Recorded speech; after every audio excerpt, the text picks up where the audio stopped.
Temos o prazer de convidar agora ao palco a doutora Tera Van Suaide Marques, sócia da Pinheiro Neto Advogados, que vai coordenar a mesa.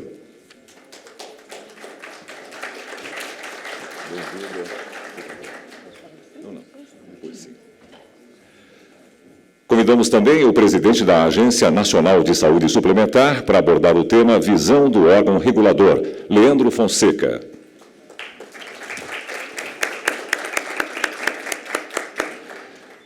E o secretário da Secretaria Nacional do Consumidor, que vai fazer uma exposição sobre a visão do consumidor.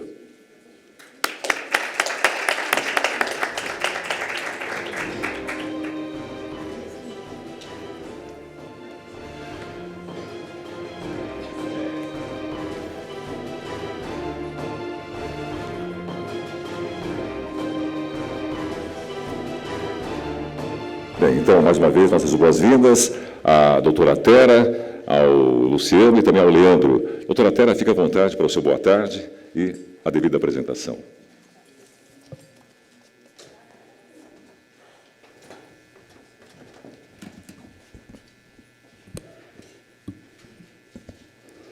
Boa tarde a todos. É uma difícil missão a gente retomar depois do almoço e depois de uma manhã tão rica, mas a gente vai fazer o nosso melhor e espero que a gente consiga fomentar bastante o debate. Primeiramente, eu gostaria de agradecer à Abrange por poder participar desse painel que trata do papel da administração pública na sustentabilidade do setor de saúde suplementar. É uma honra poder moderar dois renomados palestrantes que representam órgãos na administração pública que são fundamentais para o setor.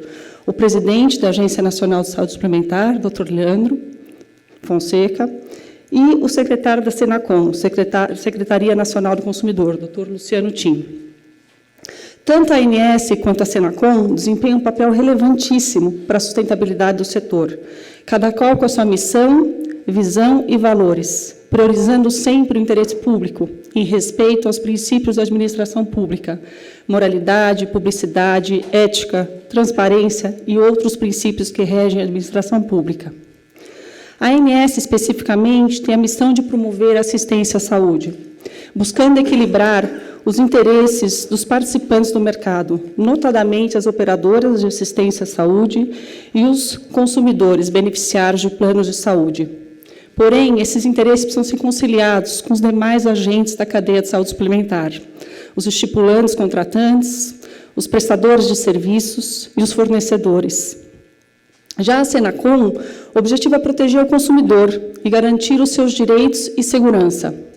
Especificamente no setor de saúde, a Senacom busca melhora dos serviços de saúde, promovendo mais segurança jurídica, transparência e previsibilidade para os consumidores. Neste contexto, e levando em consideração a competência institucional da ANS e da Senacom, eu gostaria de trazer 3 temas rapidamente para reflexão, com o intuito de fomentar esse debate sobre o papel da administração pública no setor. A meu ver, não existe uma resposta pronta, simples, objetiva, para essas questões que eu pretendo trazer. É só uma iniciativa de provocar uma reflexão, justamente com o intuito de buscar o equilíbrio dos interesses de todos os participantes do mercado. E, de novo, a administração pública com um papel-chave nessa discussão.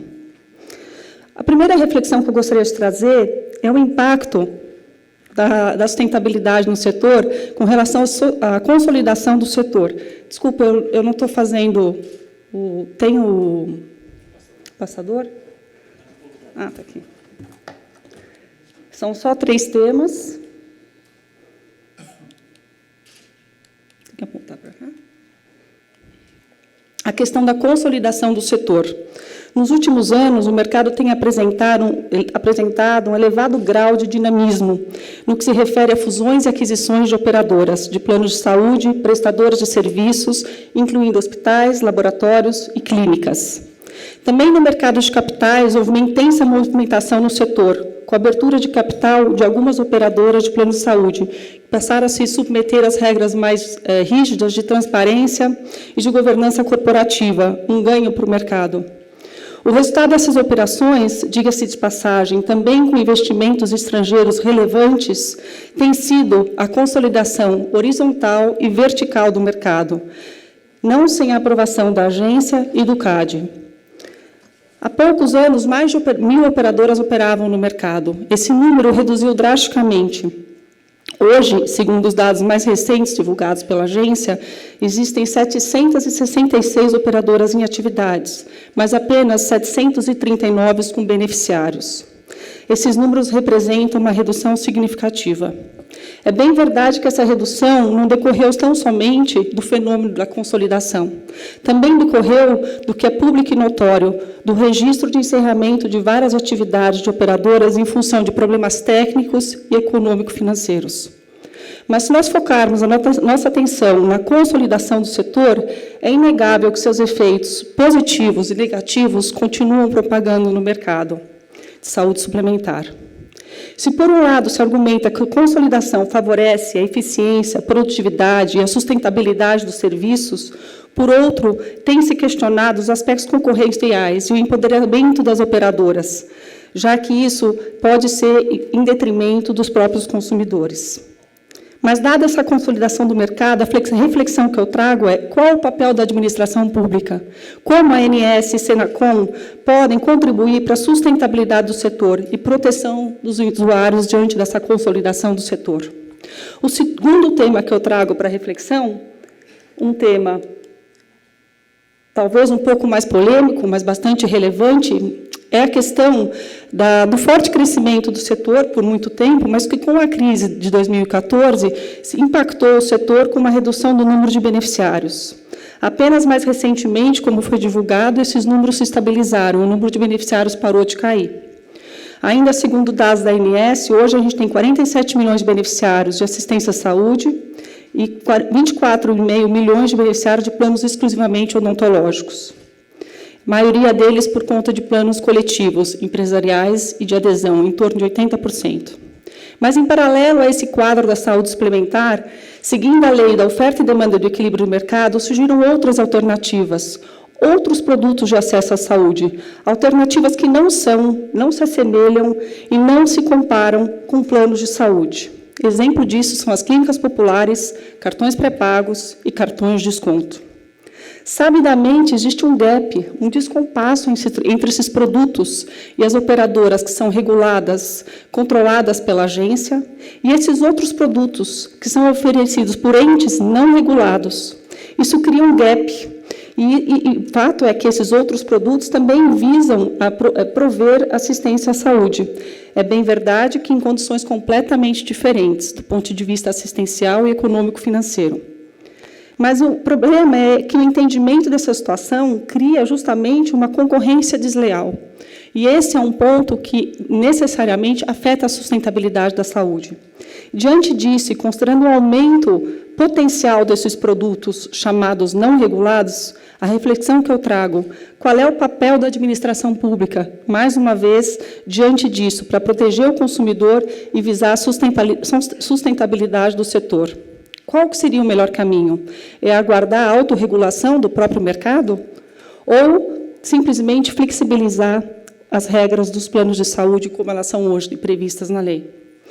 Não existe uma resposta rápida para isso, fácil, mas esse é um problema a ser enfrentado pela administração pública. Vale a pena um novo marco regulatório nesse sentido? Por último, uma outra reflexão que eu gostaria de trazer, a questão da agenda regulatória da própria agência.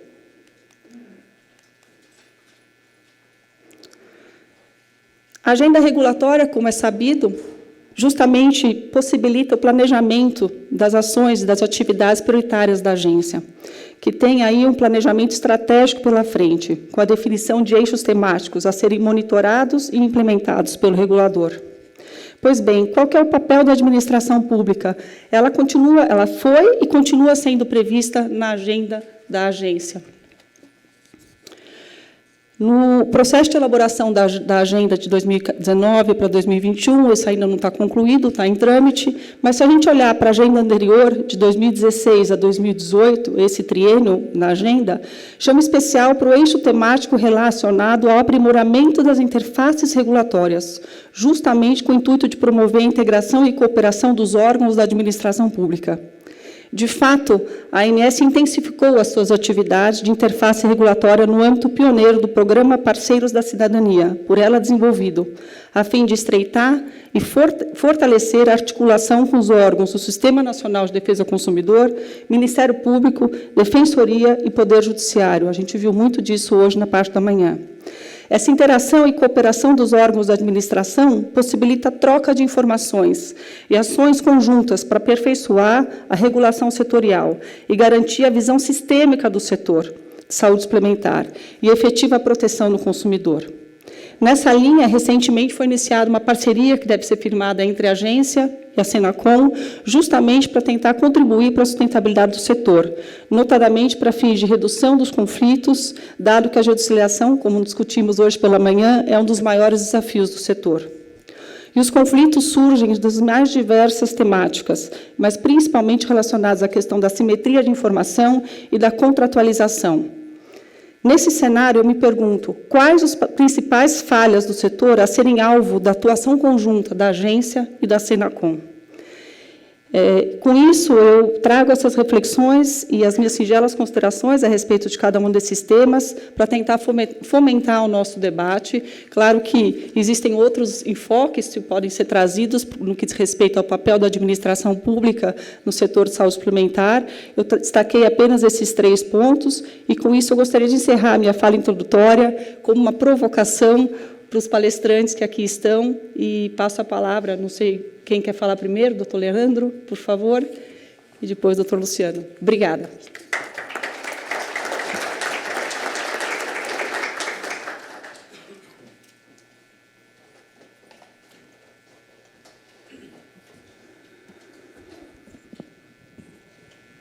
Boa tarde.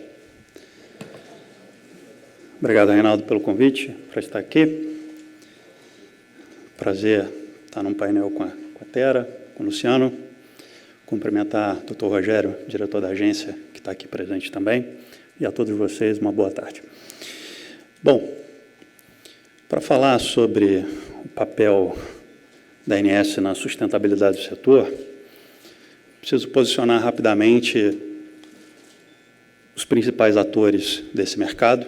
A gente tem o consumidor ou contratante de planos de saúde desejando acesso aos serviços de saúde nos prestadores de serviço e esse acesso feito, então, através de operadoras e seguradoras de saúde. Os produtores de equipamentos e medicamentos são também outro ator relevante na cadeia de valor da saúde suplementar e os órgãos reguladores que atuam nesse setor, os 2 principais, a ANS e a Anvisa. A ANS regulando essencialmente operadoras de plano de saúde, enquanto que a Anvisa faz uma regulação muito mais voltada a requisitos de segurança e de ordem, portanto, sanitária, em relação aos produtores de equipamentos, em relação também aos prestadores de serviços. Se formos pensar de que forma a regulação contribui para a sustentabilidade setorial, ela contribui,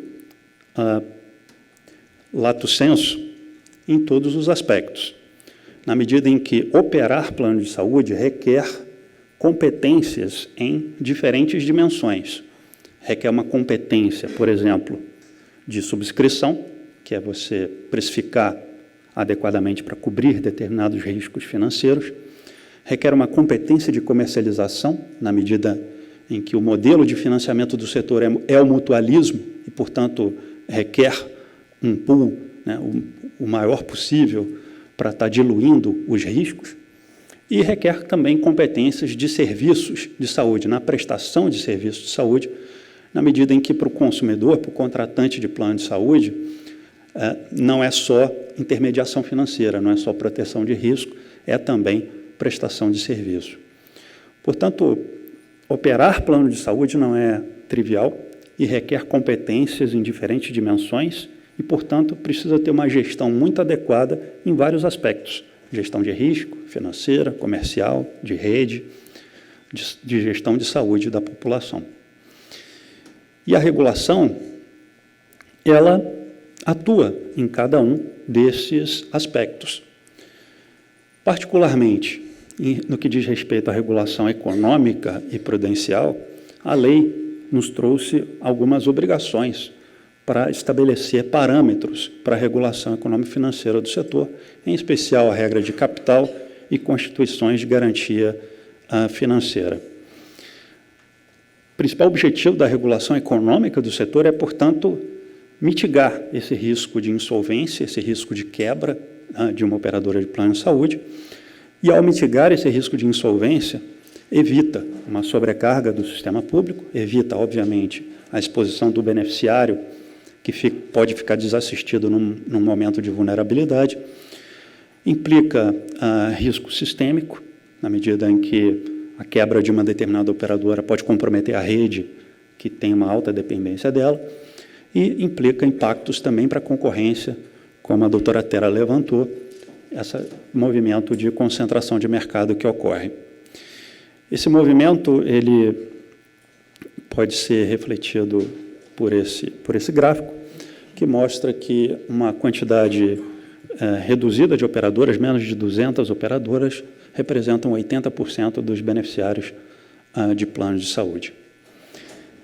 Em 2018, foram quase 200 bilhões de receita de contraprestações e 163,5 bilhões de despesas assistenciais. Para quem é bom de matemática e já fez as contas de cabeça, dá uma sinistralidade média de 84%. Em termos de oferta, são quase 750 operadoras médico-hospitalares e quase 300 operadoras exclusivamente odontológicas. Esse é um setor que contribui bastante também para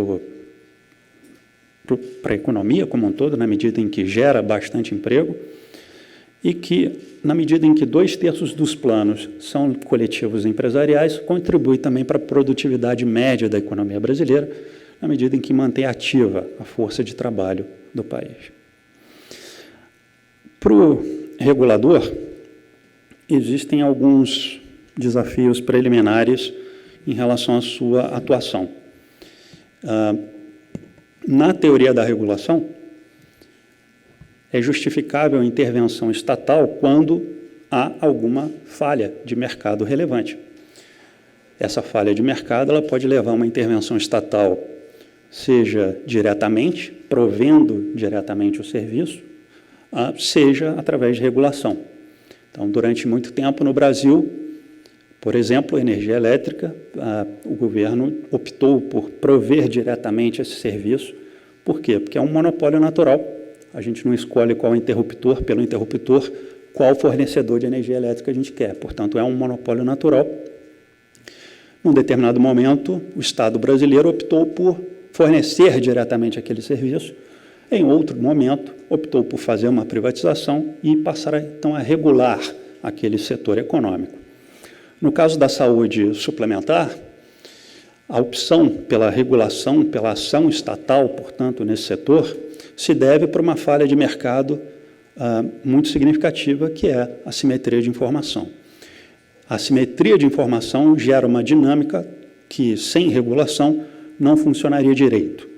Seguradoras e operadoras somente pegariam um risco bom, os contratantes somente de risco ruim, né, procurariam um plano de saúde.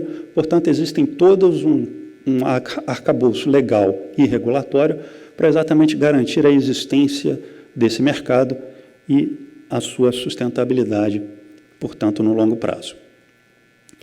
A produtividade da economia brasileira ela é baixa, né?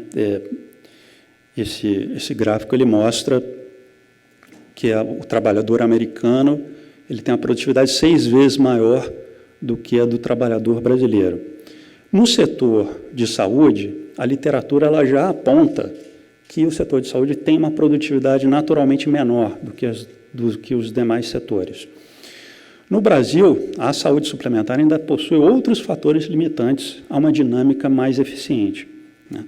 A substituição de prestadores é restrita pela legislação, a precificação não é perfeitamente ajustada ao risco, né? E os o risco de sucessão elevado, ele traz limitações às saídas dos ineficientes do mercado.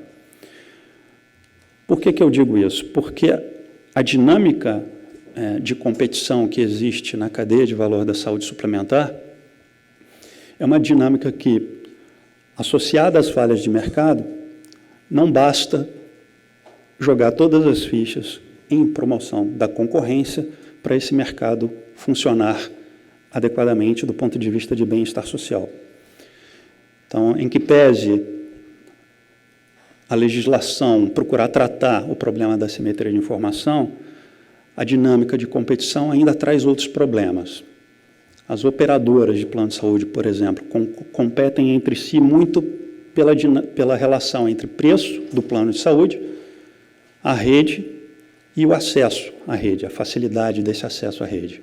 Os prestadores de serviço competem entre si muito em função de uma qualidade percebida, né, dessa rede assistencial, muito mais em função de reputação do que critérios objetivos de comparação.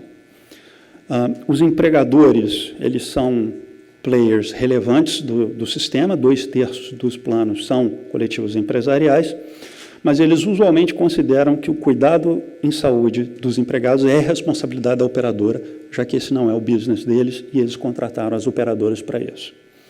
E os fornecedores de medicamentos e produtos para a saúde estão muito voltados a volume de vendas e aos esforços, portanto, de venda de produtos do que olhar em torno do ciclo do cuidado.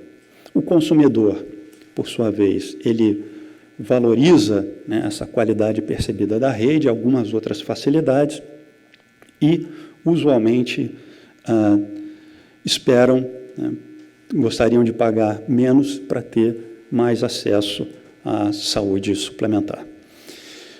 O fato é que a gente tem um ciclo vicioso hoje no setor. Então, essa dinâmica competitiva, ela só reproduz esse ciclo vicioso. As métricas do setor são essencialmente voltadas para processos, né? Não são olhadas resultados em saúde. E aí, com isso, as estruturas de oferta de serviços são muito fragmentadas. Isso, associado a um modelo de pagamento, de remuneração, baseado no fee-for-service, acaba reforçando essa fragmentação. Os hospitais tendem a oferecer uma ampla gama de serviços não especializados e procuram atender, então, quem está naquela região de atuação. Portanto, é um setor com uma trajetória, né, de custos e preços insustentável por conta dessa fragmentação que existe. Nesse sentido, não basta mais competição, né? O que precisa ter é uma mudança no padrão da competição. Por isso que a agência vem falando cada vez mais da importância de discutir valor em saúde.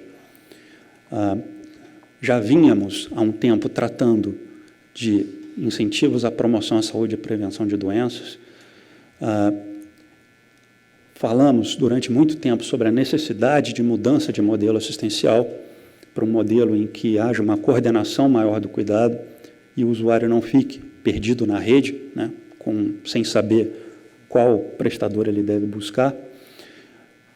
E o melhor, né, envelopamento desses conceitos, hoje em dia, é traduzido por essa expressão valor em saúde, que é basicamente a relação entre resultado em saúde que importa para o paciente em custos para entregar esses resultados.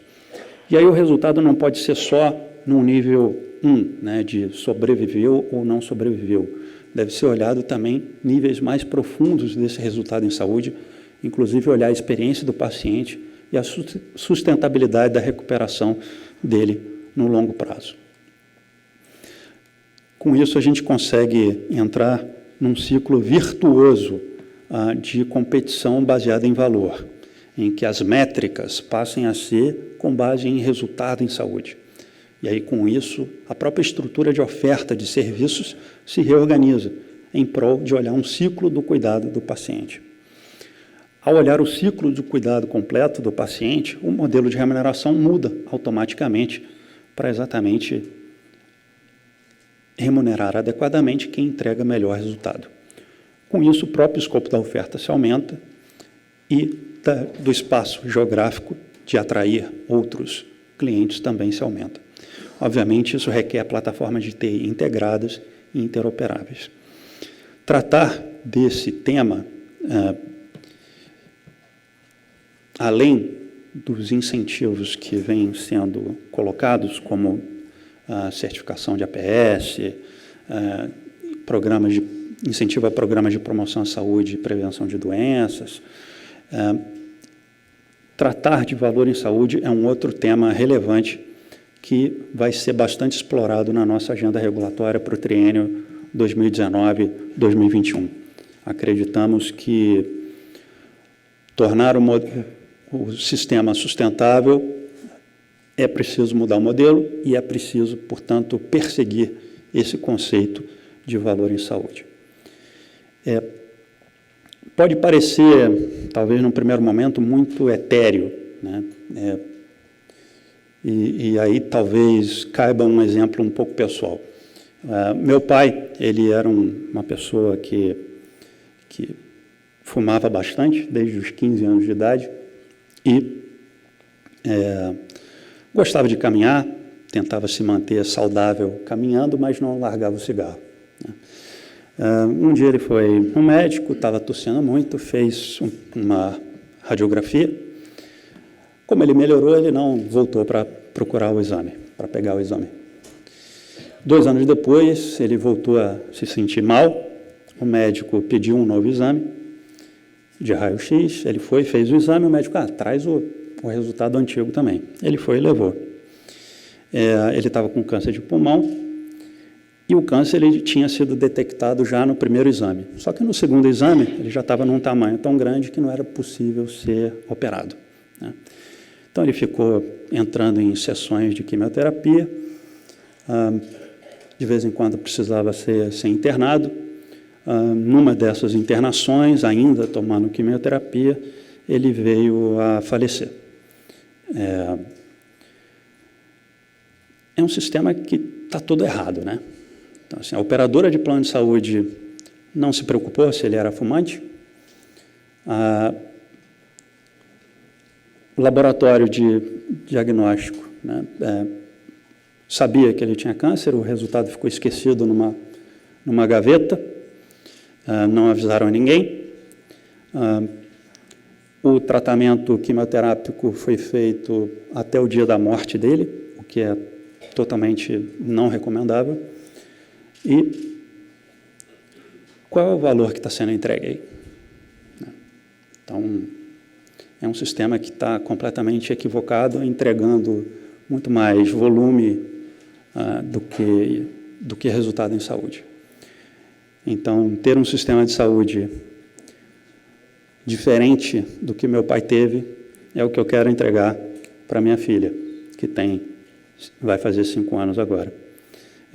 Então, uma das missões da agência é exatamente provocar essa discussão, provocar essa mudança setorial em prol de geração de valor, em prol de entrega de resultado em saúde e, com isso, a gente ter um sistema mais sustentável.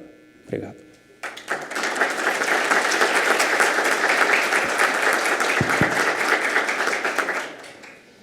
Excelente, doutor Leandro. Acho que seu depoimento pessoal tem como comover, mas é exatamente essa mudança que a gente precisa fazer. Acho que esse conceito de valor, saúde e valor, é o que a gente precisa fazer para conseguir fazer essa mudança de modelo.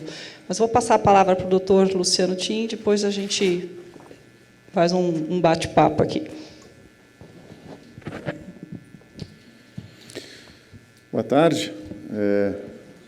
Vai ser difícil superar aqui a fala do Leandro depois desse momento, enfim, até difícil aí de a gente ter que lidar na regulação, mas queria agradecer o convite e saudar, então, meus colegas aqui de mesa.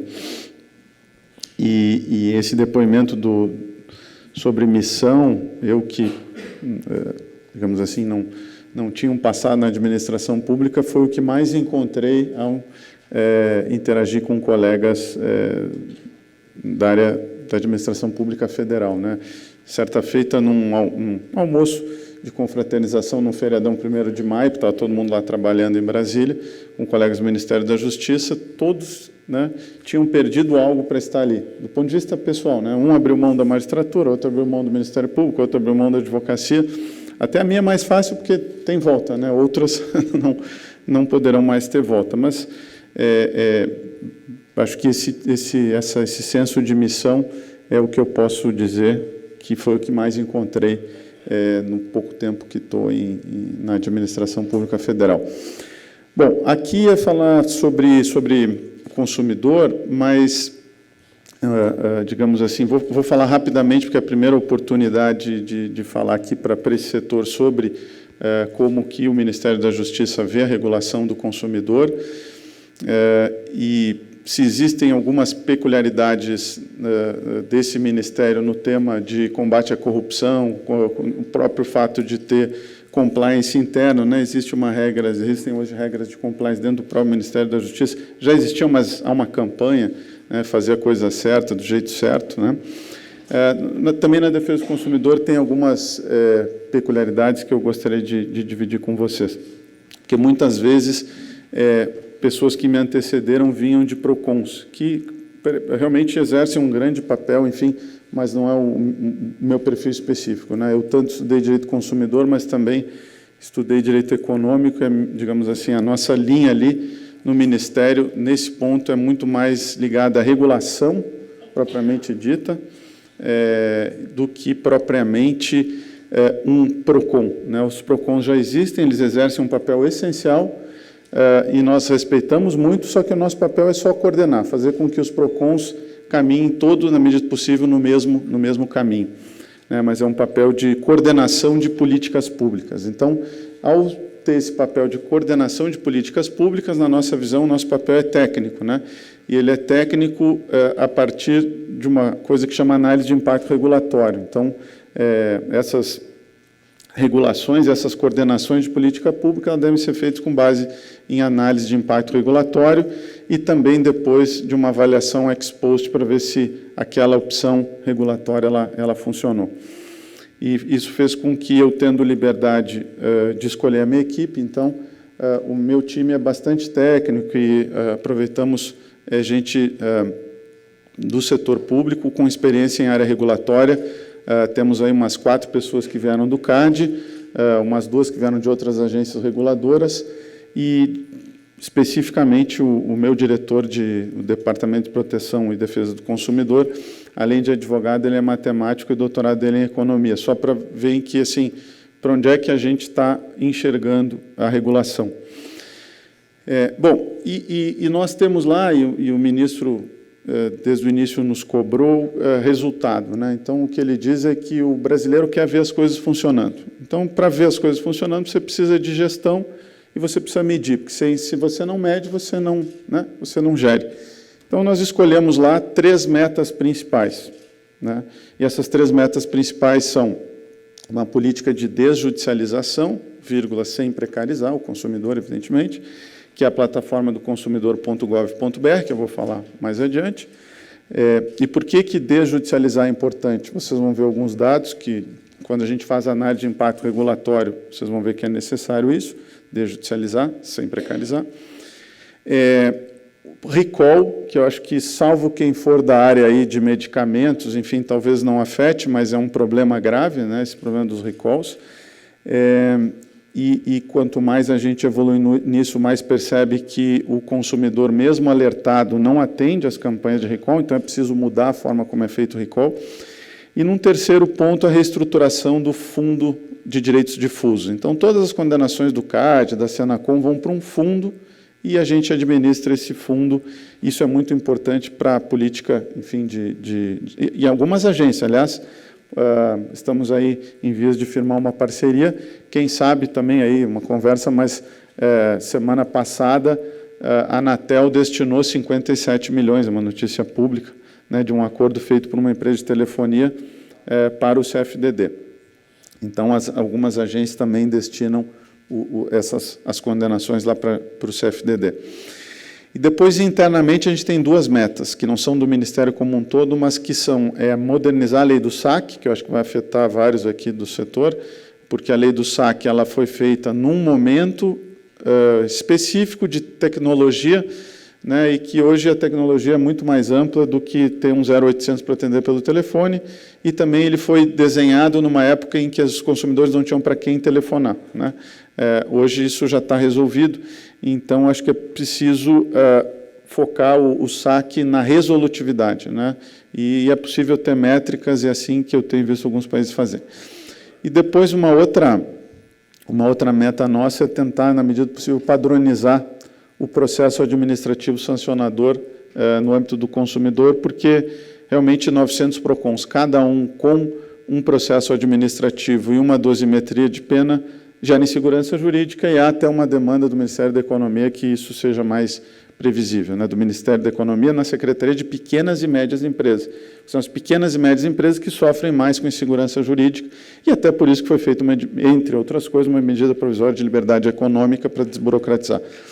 Bom, e trazer segurança jurídica, sobretudo para pequenas e médias, porque elas não conseguem jogar esse impacto de custo, de vários custos, inclusive de transação, no preço.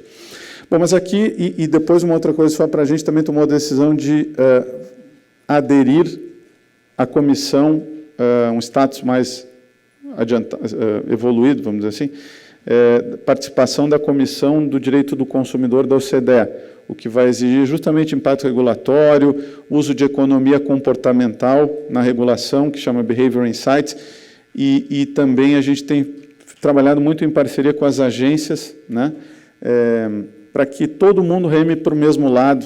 Não sei se é até a melhor metáfora, mas, enfim, é a metáfora que até agora escreve. Acho que o poder público tem que todo mundo andar, na medida do possível, para o mesmo lado, respeitado, enfim, a autonomia federativa, a autonomia de gestão que todos têm.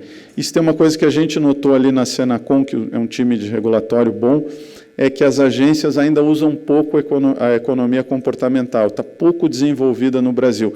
Por exemplo, essa questão de talvez pensar, por vários vieses, né, talvez algum mecanismo que trate a exceção como ela deve ser, e quando a pessoa tem alguma doença, ela seja informada. Por exemplo, ela busque, o exame seja enviado, né? Por exemplo, no livro do Sustain, ele fala do nudges, como o regulador pode regular através do que ele chama de um paternalismo liberal, né? Não o paternalismo que substitui do indivíduo a escolha, né? Mas que ajude ele a tomar aquele empurrãozinho que vai fazer com que ele tome a melhor decisão, né?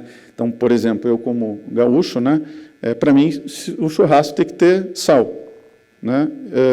Então eu prefiro que me digam que cigarro, esse é um outro problema, que sal faz mal, e aí então eu tome a decisão. Cigarro é um pouco diferente, mas sal, me lembrei disso pelo exemplo, mas sal, né, que seja dada a informação e aí as pessoas escolhem. Então isso é bastante, não vai dar para evoluir aqui, mas acho que nessa área aí de saúde é uma área.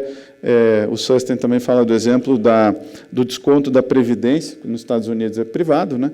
Então, o default deveria ser o empregador colocar a pessoa, e a pessoa que opta out de não estar num sistema de previdência privado. A gente vai ter que discutir bastante isso, se tudo der certo no Brasil, né? Por que desjudicializar é importante? São dados um pouquinho defasado, mas ainda representam a realidade. O Brasil tem 80 milhões de processos, né, e um estoque que aumenta a cada ano. Por que o estoque de processos aumenta? Porque o judiciário tem limite orçamentário de contratar pessoas, demora para construir prédio, demora para contratar juiz, ele não dá conta, não dá vazão do que entra. Isso é um dado que a demanda por serviço judiciário aumenta historicamente mais do que o judiciário é capaz de ofertar em serviço. E não tem como ser diferente. A demanda é muito alta. Então, uma taxa de congestionamento de 70%. Então, o estoque vai aumentando. E por que isso é importante? Por causa do custo. Quando a gente faz análise de impacto regulatório, a despesa, agora, tem gente que acha que orçamento é brincadeira, né, que dá para acreditar que orçamento existe ou não existe. Não, ele existe sim, né, e a gente está falando aqui de 90 bilhões de reais. Só para dar uma ideia, ano, Judiciário Federal, O que isso significa, só para a gente ter uma ideia de grandeza? Em 10 anos, uma reforma da Previdência. Dá quase 100 bilhões por ano. Em 10 anos, é 1 trilhão que o nosso ministro da Fazenda quer, o ministro da Economia quer economizar. Então, é muito dinheiro, isso é mais do que é gasto em educação, isso é muito mais do que é gasto em saneamento. Isso é um problema dos juízes? Não, porque não é um problema salarial, é um problema do volume de processo. Quanto é que custa um processo? Custa, eu já vou falar, mas em média R$2.000 por ano. Em termos de percentual do PIB, o Brasil está gastando muito também em relação a outros países latino-americanos. Ele gasta 1,3% do PIB. Já Portugal e Europa não é bom comparar, mas Chile e Colômbia, 0,2%. Então, a gente está gastando 6 vezes mais que países latino-americanos.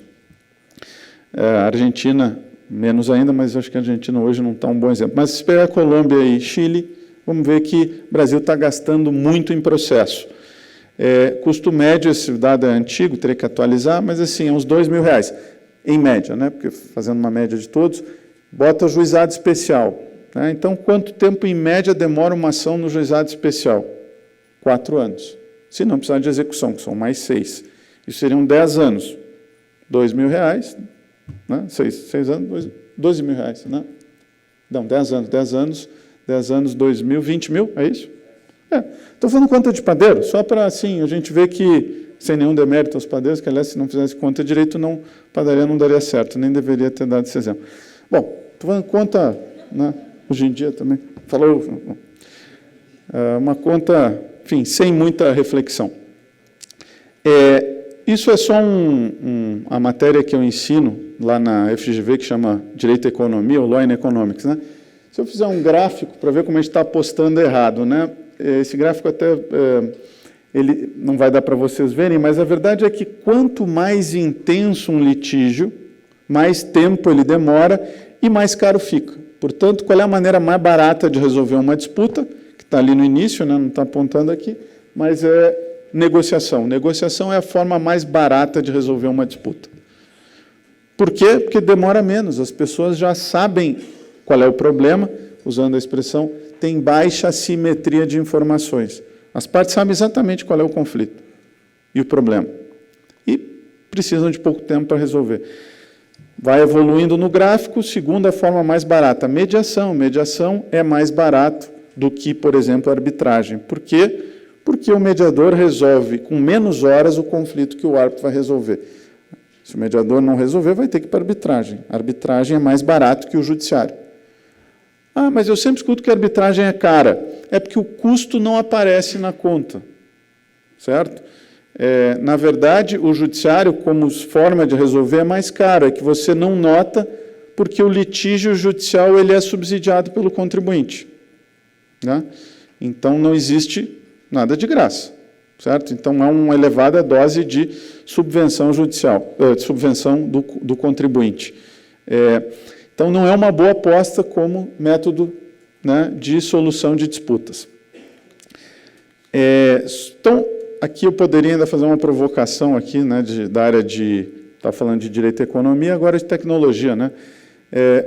Deixa eu pegar esse aqui, o tempo está... Só para... Susskind, né, só que tem um ponto de interrogação, né? Ele pergunta se é o fim dos advogados, mas tem uma interrogação ali. Evidente que não é o fim dos advogados, mas a tecnologia vai transformar radicalmente esse mercado. Foi um dos poucos mercados que não foram atingidos ainda substancialmente pela concorrência. Como assim, Luciano? Porque é uma das poucas áreas que ainda vivem de uma reserva de mercado feito pelo regulador próprio, né? Mas que a tecnologia vai fazer com que, por exemplo, engenheiros possam prestar serviços jurídicos. Por exemplo, na Inglaterra, as firmas de auditoria já têm licença para advogar. Mas o fato é que a tecnologia vai vir e vai transformar bastante esse mercado e a gente tem que começar a pensar em alternativas de tecnologia. Porque se os advogados não pensarem, os engenheiros pensarão, né? Então, é melhor que os próprios advogados pensem nisso. Isso se chama, hoje o nome é ODR, né? Online Dispute Resolution. não confundir Online Dispute Resolution, que usar a ferramenta de tecnologia para resolver disputas, com ADRs, né, que é Alternative Dispute, que aí essas coisas começam, inclusive, a se misturar, né? Você fazer mediação online, porque a tecnologia reduz muito custo, essa aqui é a verdade. E aí que o governo, então, pensou, e essa não é mérito dessa administração, essa plataforma ela já foi criada em 2014, e a gente, de novo, só decidiu entregar mais resultado em relação a essa plataforma. E por isso que a gente está sempre aproveitando eventos como esse para convidar empresas a ingressarem nessa plataforma e também as agências, né, nisso.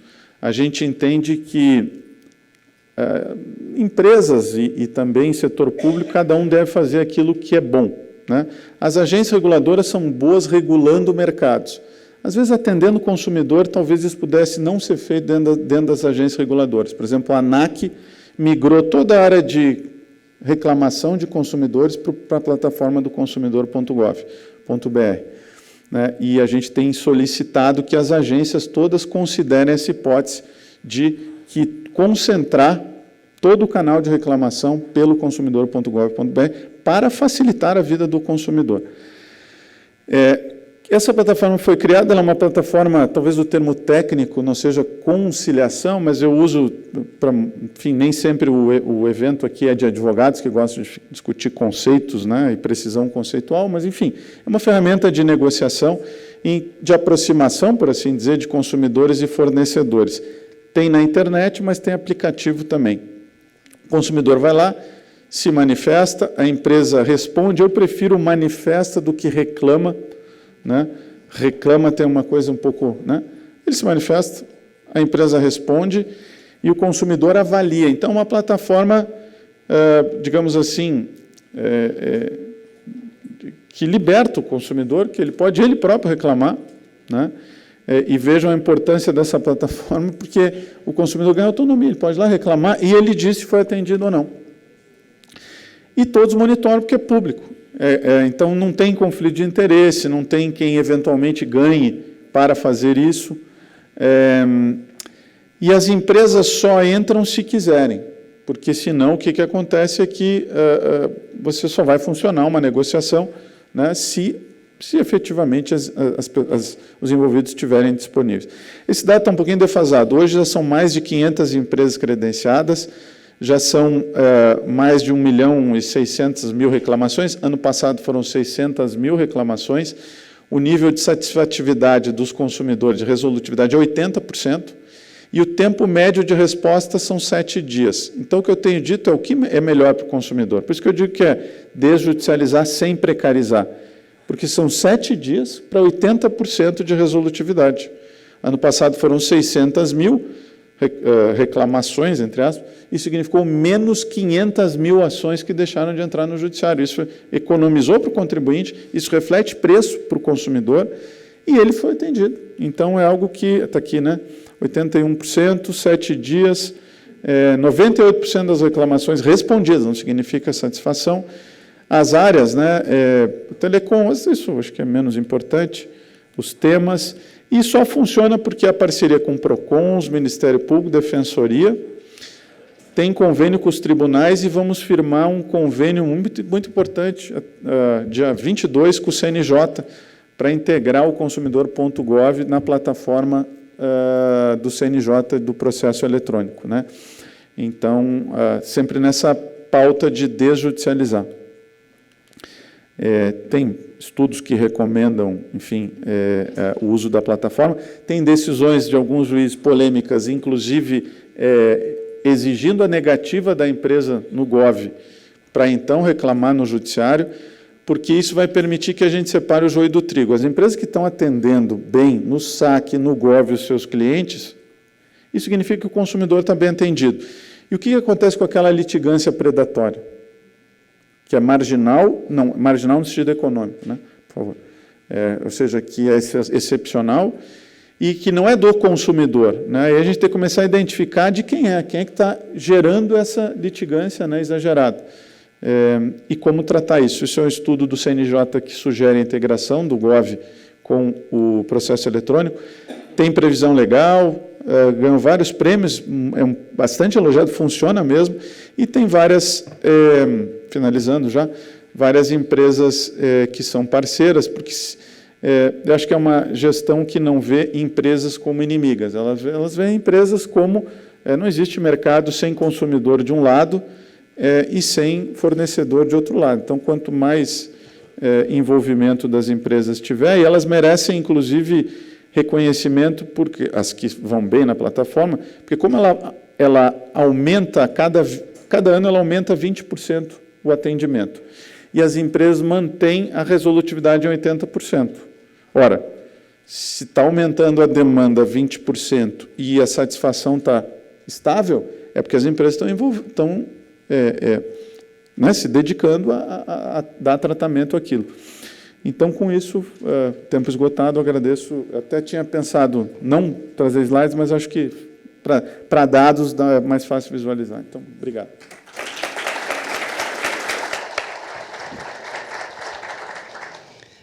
Doutor Luciano, agradeço a exposição, bastante interessante do ponto de vista de consumidor e entender as iniciativas que estão sendo adotadas pela Senacom. Eu queria aproveitar o gancho da manhã, que foi de judicialização, e passar para a desjudicialização, que eu acho que é um tema que você trouxe e que, de fato, tendo em vista que é uma falha do mercado e foi noticiada aí uma possível parceria a ser celebrada entre a Senacom e a ANS, gostaria que vocês compartilhassem, na medida do possível, um pouco mais de detalhes sobre essa parceria, especificamente, se possível, tratando dessa questão da desjudicialização. E eu acho que esse é um tema bastante relevante, porque a gente sabe que essa é uma falha de mercado relevante, que afeta a sustentabilidade, tem a litigância depredatória, e a gente precisa enfrentar isso. Então, se vocês puderem fazer um comentário aí sobre essa possível parceria e em que termos que isso deve ser feito, o que a gente pode esperar disso, pensando aí no papel da administração e na sustentabilidade do setor. Bom, a gente tem visitado todas as agências reguladoras nessa linha de cooperação, né? A gente entende que tem espaço para colaboração.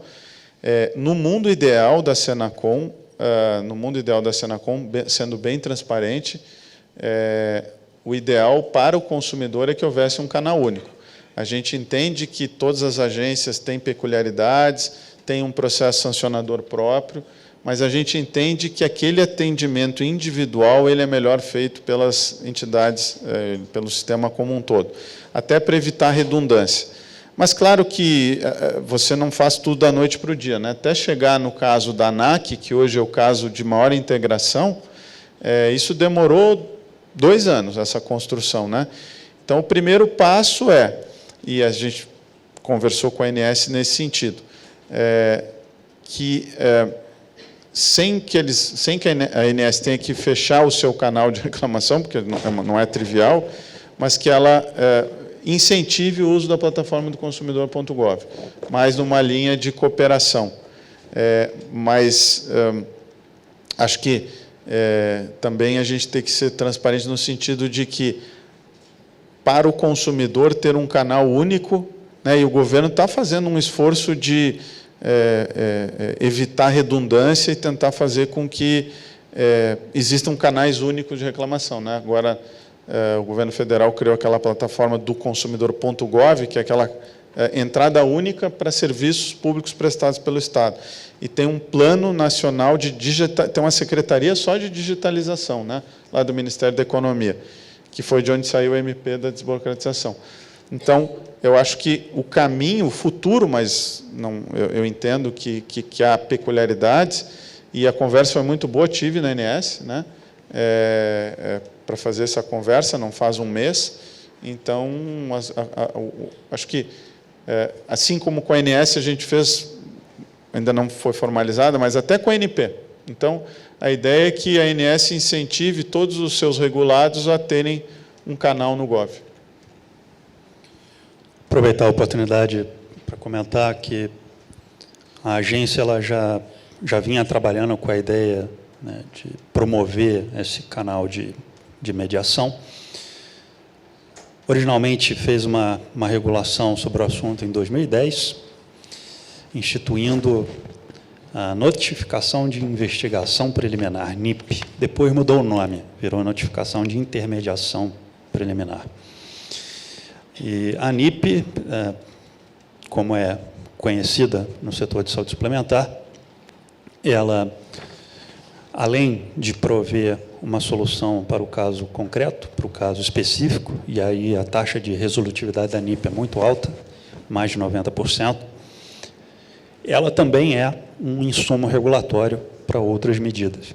Então, operadoras que eventualmente têm um nível de reclamação alto, né, em comparação com outras similares do mesmo porte dela, equivalentes a ela, elas poderão ter outras medidas administrativas sendo tomadas, como, por exemplo, uma direção técnica, como, por exemplo, ter que apresentar um programa de recuperação assistencial e, no limite, também poderão ter suspensas as comercializações dos planos de saúde. Aliás, a Agência Nacional de Saúde Suplementar foi a primeira agência federal do governo a implementar essa medida de suspender comercialização.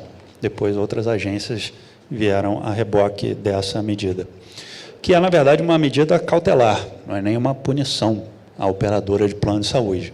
É cautelar na medida em que, ora, se há uma quantidade grande de reclamações de beneficiários ocorrendo daquela operadora, é melhor que ela se reorganize, né, se estruture melhor o seu processo de trabalho para prestar um bom serviço àqueles beneficiários que já estão reclamando e não entrem novos beneficiários de plano de saúde naquela situação. Portanto, a NIP é um canal importante, que ficou bastante conhecido, e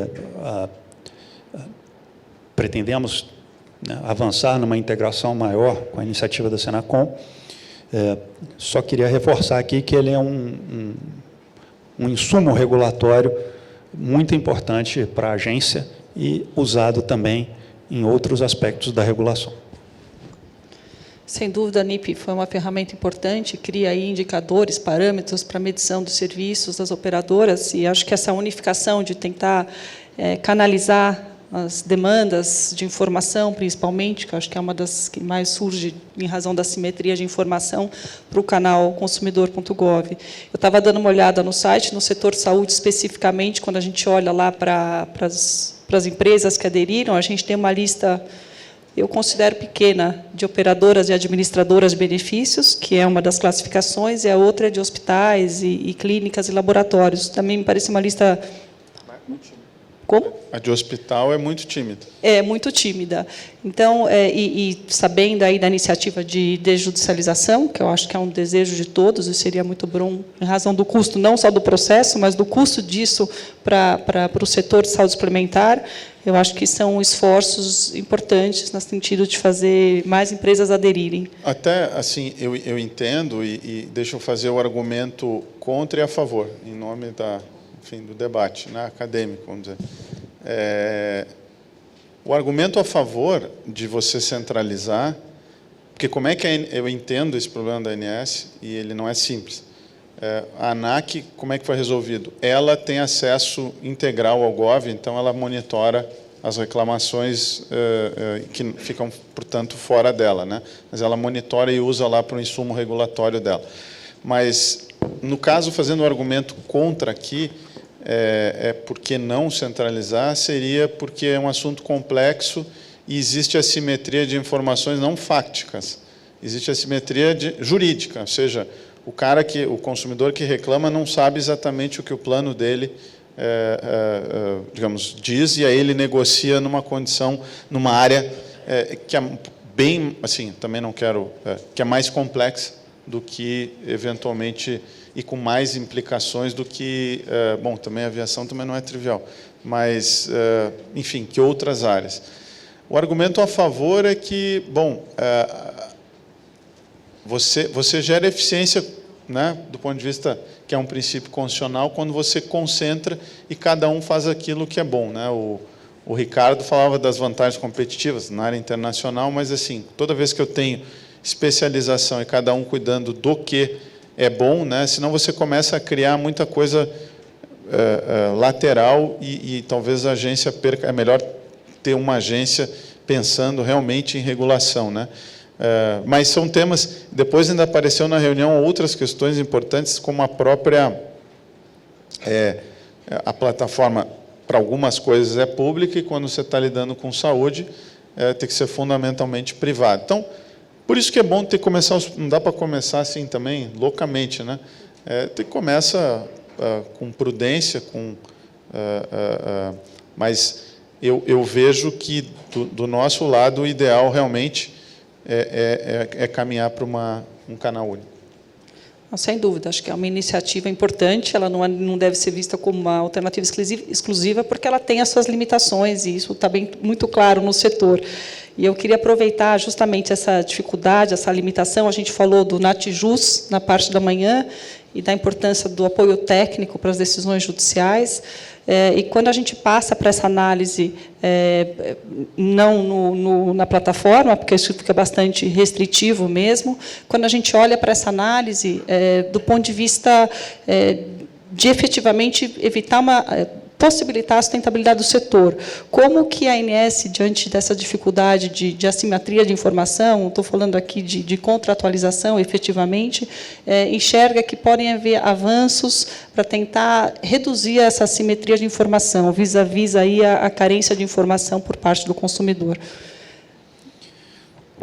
Esse provavelmente será um dos temas da agenda regulatória para o triênio 2019-2021.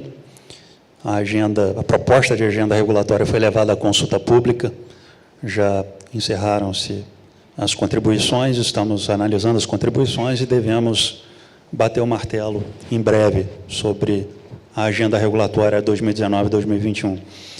Na proposta em si, foi levado como um dos 14 temas essa discussão sobre a assimetria de informação para o consumidor. Por quê? Porque a agência, no atendimento dela, em especial no nosso 0800, foi identificado que haviam muitas dúvidas. Muitas das ligações feitas eram para tirar dúvida. Obviamente, o setor de plano de saúde não é simples, tem suas complexidades, mas quando um órgão regulador acaba sendo instado com bastante frequência sobre dúvidas operacionais, nos chama a atenção sobre, afinal, o que o mercado está provendo de informação para esse consumidor, de tal forma a reduzir, pelo menos em parte, essa assimetria na relação de consumo. Então, esse é um dos temas que a gente vai detalhar, em fechando essa agenda regulatória. Isso me dá o gancho para falar de outros temas também da agenda regulatória que considero relevantes, que seguiram para a proposta. Um dos temas é falar de acesso individualizado a plano de saúde, que é um tema premente para a sociedade. Outro tema relevante, do meu ponto de vista, é a revisão do estoque regulatório. É uma boa prática regulatória você olhar para trás e ver o que você já fez no passado, enquanto regulador, e identificar se algo que foi feito está cumprindo ao objetivo originalmente pensado ou se precisa algum ajuste nessa regulação. Esse ponto eu considero relevante porque, na verdade, a gente já vem vivendo, e vai viver com mais intensidade ainda, uma fase de modernização regulatória. Essa modernização não é regulação de mais nem regulação de menos, é regulação adequada para o momento do setor e para o seu desenvolvimento. Se fosse para ficar estanque, ficava na legislação. Então, não é a regulação, ela pressupõe esses aprimoramentos, e a gente já vem vivendo esses aprimoramentos, em especial na regulação econômica, e pretendemos avançar para outras frentes, olhando esse nosso estoque regulatório e trazendo esse olhar modernizante sobre a regulação. Acho que a modernização do estoque regulatório vai ser fundamental, acho que o setor reclama por isso, né? Precisa disso, acho que existe uma dificuldade muito grande, muitas vezes, de aplicação e de interpretação da regulamentação. Por outro lado, eu vejo o judiciário cada vez mais invocando a regulamentação da agência, acho que é um alívio isso, quando a gente olha para o que tem acontecido nos julgados que a gente acompanha no judiciário. Isso me traz o gancho para uma pergunta sobre um assunto que nós tratamos no almoço. Posso só fazer um... Claro. Em advocacia, isso é uma parte, né? Agora que eu já estou fora dos tribunais, às vezes dá saudade, uma parte. Com relação à agenda, o que a gente também tem feito na Senacom é ocupar os espaços que anteriormente, que há nos órgãos reguladores, e a gente ocupou lá o assento na ANS para essa discussão, mandamos um representante, verdade que pegamos no fim, mas eu acho que fazer com que, quando se fala em análise de impacto regulatório, o que algumas entidades de defesa do consumidor falam é que também o consumidor fica subrepresentado.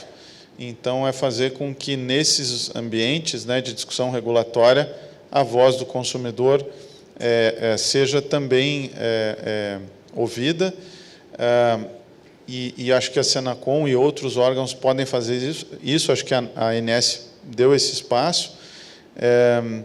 E depois, só assim, algumas coisas que quando se fala em processo administrativo, sancionador, impacto regulatório, que eu acho que, não sei se essa é a sua fala, mas eu participei de 2 bancas aí de mestrado que falam que o judiciário, defendem que o judiciário, na verdade, quando julga um caso, tendem a se valer de dispositivos do Código de Defesa do Consumidor. Por outro lado, a ANS tem um impeditivo legal de usar, ou pelo menos assim entendido as conversas, ou pelo menos usa com pouca frequência o Código de Defesa do Consumidor.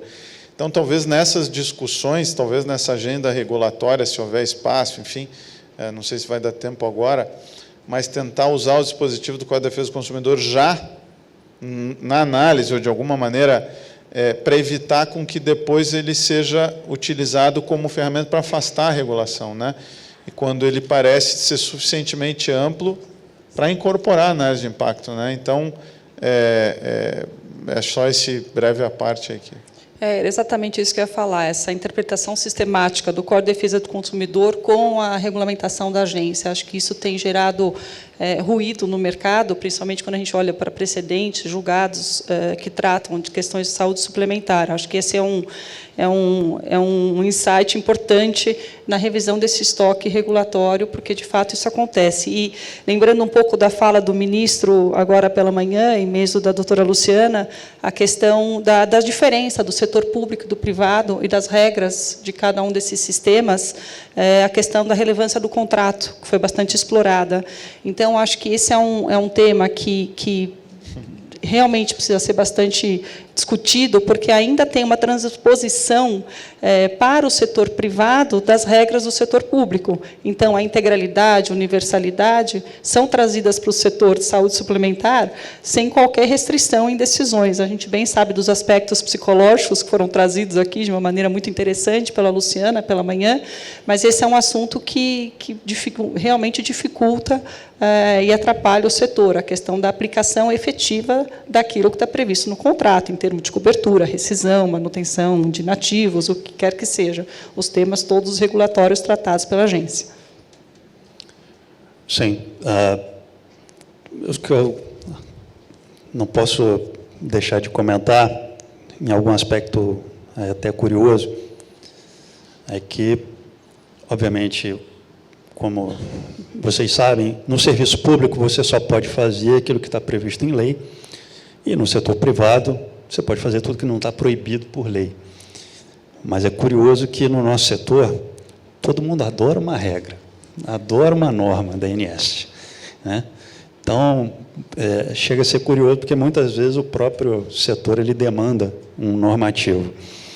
Mas cabe ao regulador, obviamente, fazer o seu olhar sobre o estoque regulatório, é uma boa prática fazer essa revisão e contemplando esses diversos olhares, né, inclusive do consumidor, obviamente, na análise de impacto regulatório do estoque.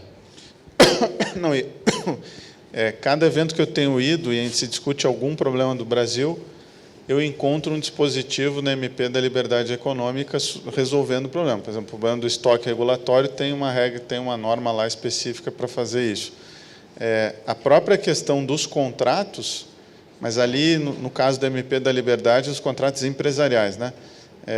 Mas ali também deixa muito clara a importância da manutenção do que foi contratado, etc. Mas, na questão do consumidor e como o judiciário trata os contratos, bom, aí falando mais academicamente, assim, né, realmente a percepção da importância do mutualismo, do equilíbrio econômico-financeiro nesse tipo de contrato é um desafio, né? E eu tenho, há muitos anos, participado de eventos, estava sexta-feira agora no TRF1, discutindo a consequência econômica das decisões judiciais. Mas já são mais de 10 anos, assim. E a verdade é que se avançou um pouco já, assim, perto da percepção que o judiciário tinha no passado das consequências econômicas das decisões, já houve um avanço, mas teria ainda acho que o STJ avançou bastante nisso, né? Talvez o fato de ter um ministro que foi conselheiro do CAD talvez ajude a ter essa percepção, né? Mas eu acho que ainda há um caminho muito grande nesse tema das consequências econômicas das decisões judiciais. Sem dúvida, eu concordo. Acho que a STJ amou muito. Que, aliás, também está na MP e também está no artigo 20 e 21, né, da lei de introdução, da nova, digamos, aquele acréscimo que foi feito na lei de introdução ao Código, que antigamente era o Código Civil, agora a lei de introdução às normas gerais de direito brasileiro. A consequência, eu acho que dá para trabalhar bastante aí no consequencialismo, né? Porque está lá escrito que o regulador e o juiz devem levar em conta as consequências. E, embora a lei fale apenas no direito administrativo, que no caso da regulação é óbvio, mas o entendimento é no sentido de que mesmo no direito privado também analogicamente se aplicaria. Então, acho que os advogados aí podem ter um bom caminho a trabalhar nesse aspecto do consequencialismo. Eu acho que quando a gente traz aquela dimensão do coletivo no setor de saúde, a gente acaba tendo uma visão melhor do impacto. Isso foi bem colocado hoje na parte da manhã. Eu queria seguir trazendo um pouco uma discussão sobre a questão da mudança do modelo de remuneração, sobre a questão da saúde e não por performance, valor e não por performance. A ANS tem o programa Qualis, né, de qualificação aí de prestadores de serviços, e eu acho que isso é um programa bastante importante e relevante para essa mudança que se pretende. E minha percepção, participando de eventos e congressos, é que os participantes do mercado estão se movimentando para que essa mudança ocorra das mais diversas maneiras. Acho que já não é mais só uma fala, acho que são ações concretas que vêm sendo adotadas para essa mudança. E no programa Qualis, vocês já conseguem ter medidores, indicadores de que isso melhorou, de que está passando para esse novo modelo, que é tão relevante para a sustentabilidade do setor? Então, há uma certa assimetria regulatória no setor. Eu botei um slide que mostra os principais atores. A ANS ela regula operadoras de plano de saúde, a regulação sobre prestadores acaba sendo uma regulação indireta. O programa que você citou, o Qualis, ele acaba sendo um dos exemplos dessa regulação indireta na medida em que ele é voluntário, participação. E isso traz também, pelo menos para o debate, um outro aspecto que mas precisa de alguém obrigando a fazer isso? Não deveria, né? Na verdade, poderia ser uma iniciativa já do setor prestador, ele mesmo já divulgar os seus resultados em saúde e mudar o padrão de competição que existe hoje em torno de uma qualidade percebida, né? Que acaba que a gente procura um determinado prestador mais pela sua reputação, por indicações, do que por uma qualidade objetiva, né? Então, esse movimento de divulgar a informação de resultado em saúde é algo que já poderia ocorrer, sem necessidade de uma imposição. Curioso lembrar também que, no caso americano, a lei do Obamacare tem lá dispositivos obrigando, né, a divulgar informações. Aqui a gente não tem esse mandato legal, né, em que algum órgão teria essa obrigação, esse enforcement, né, para o setor. Mas é algo que o próprio setor já devia caminhar para isso. O que a gente tem observado, Tera, e aí você tem razão em dizer que esse movimento tem ganhado corpo, são exatamente iniciativas de algumas instituições em caminhar para isso, em desenvolver isso, e de fato é um movimento que a agência procura incentivar e ressaltar como importante cada vez mais a gente ter informações sobre resultado em saúde que estão sendo obtidos, que a gente acredita firmemente que isso tem o condão de mudar o modelo assistencial e de remuneração também. Agora, deixa eu, já que é um tema assim específico, a gente acompanha a plataforma, então, e vê as reclamações, e não só as reclamações de temas que aparecem, mas de como a mídia demanda determinados posicionamentos. E uma das coisas que eu percebo hoje, digamos assim, do outro lado, assim, hoje do lado do regulador, é que existe uma cultura no Brasil, cultura entendida como conjunto de crenças e valores, de estabilidade de preços, e que qualquer variância é muito estranha. Então, por exemplo, se pegar, tem uma plataforma dessa de transporte móvel, né, de mobilidade urbana, que está no Gov. E ela tem até pouca reclamação. Mas uma das coisas que mais se reclama lá, adivinha o que é? Tarifa dinâmica. Porque o consumidor brasileiro, na média, não entende por que de manhã, ou quando não tem pico é um valor e quando tem pico é outro valor.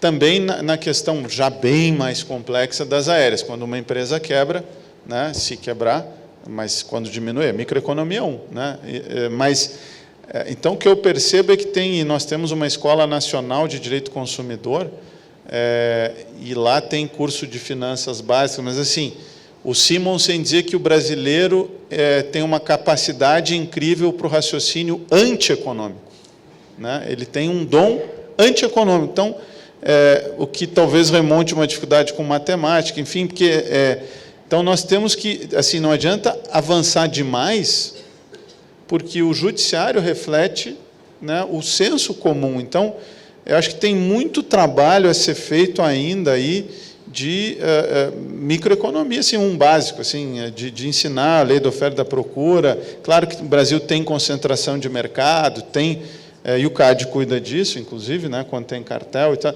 Mas é curioso, assim, eu estava num evento com um cara do CAD que cuida de mercado de combustível. E aí, uma cidade do interior com 2 postos de combustível, os preços estão parecidos, tem cartel. Quer dizer, é uma desconfiança muito grande, não estou dizendo que não tem, mas é uma desconfiança muito grande das instituições e assim, só para lembrar, então, aqui de um evento como esse, da importância da escola, de ensinar, assim, da escola do direito do consumidor e da escola como um todo, né? Assim, como é que funciona a regulação, as implicações, senão você gera todo um ferramental regulatório que é levado ao judiciário, e a gente sabe que depois, né, enfim, então acho que um lembrete aí da importância da escola e da educação do consumidor. E às vezes a regulação vai ser tão sofisticada que nós vamos ter que contar com uma agência ou um órgão de defesa do consumidor como um double checking para ver se... Porque, né, por mais que você explique, por vezes realmente vai ser muito sofisticado, e para a pessoa que tem um problema... Existe uma questão de amadurecimento do mercado que acho que é fundamental, pelo menos na nossa experiência, na minha experiência, eu vejo que o mercado já amadureceu muito, ainda tem espaço para a gente melhorar, mas para a gente acabar com uma agenda um pouco mais positiva, até em função do horário, Sim. Eu queria pedir para vocês fazerem uma consideração final, por favor. E eu só queria trazer um tema que você mencionou, você fez uma provocação nessa apresentação, Luciano, sobre a questão da tecnologia, da inovação. Eu acho que na saúde também a gente vive isso já, né? Eu acho que a gente viveu tantas mudanças disruptivas aí no setor, e o nosso setor de saúde vai sofrer isso também. Então, se vocês puderem falar uma palavra tratando desse assunto também, que era um tema que eu queria ter tido mais tempo, mas não foi possível, eu agradeço. Se vocês puderem, então, fazer o encerramento. Bom, encerro agradecendo o convite para estar aqui. Acho que estar num painel com o Luciano e a Tera é um prazer e uma honra. No que diz respeito à atuação da agência, com esse olhar pró-consumidor, acho que a gente tem caminhado para uma integração cada vez maior com os órgãos que atuam com esse olhar, e a agência também procura incorporar esse olhar, obviamente, nas suas regulamentações. No que diz respeito à tecnologia no setor de saúde suplementar, a tecnologia ela tende, obviamente, a trazer oportunidades no que diz respeito a essa relação da operadora com o seu consumidor, com o seu contratante. Agora, eu acho que o grande desafio que nós temos aí pela frente, e que ainda não está equacionado, já que a Lei Geral de Proteção de Dados ainda está sob discussão, é como usar os dados do setor para gerar resultado em saúde. E como usar os dados do setor para gerar informação que permita uma gestão de saúde populacional. Isso ainda é um ponto de interrogação, haja vista a indefinição ainda existente sobre esse marco legal. Esperamos que isso seja superado em breve e que, de fato, o uso de dados, o uso de tecnologia da informação no setor ganhe corpo. Do meu ponto de vista, não dá para fazer gestão de saúde sem isso, sem uso de dados. Bom, então, concluindo aí, muito rapidamente, queria agradecer o convite. Também fiquei muito contente com esse nosso painel. Para não fugir, então, a pergunta aí da tecnologia, ela vem... Eu acho que a medicina ela já sofreu vários impactos da tecnologia que nós, no direito, ainda não, né? Tanto que, antigamente, o bom cirurgião é o cara que tinha mão boa. Acho que hoje o cara opera por instrumentos, né? Então, dizer que a mão boa é o cara que opera instrumentos, né? Isso ainda não chegou suficientemente no direito. Agora, com certeza, se pensar em tudo que a tecnologia vai poder oferecer, mas, por outro lado, o custo que vai trazer e a compreensão que as pessoas vão ter disso, eu acho que, então, fica a tecnologia vai muito rápido e a nossa cultura aqui no país ainda está um pouco... o que a gente percebe também ali na defesa do consumidor é que tem pelo menos 2 Brasis, né? Tem o Brasil que usa o consumidor.gov de grandes centros urbanos, que usa esse patinete aí, que inclusive tem alguns riscos, né? Eu, como defensor de consumidor, me preocupo um pouco, mas que a moda, o cara anda ali na Faria Lima com esse patinete, usa o consumidor.gov porque ele tem uma educação já, isso é dado, tá? Não estou... ele é mais jovem e tem escolaridade maior do que quem usa o SINDEC, que é o sistema do Ministério da Justiça, que usa os PROCONs, que cumprem, portanto, ainda um papel muito importante.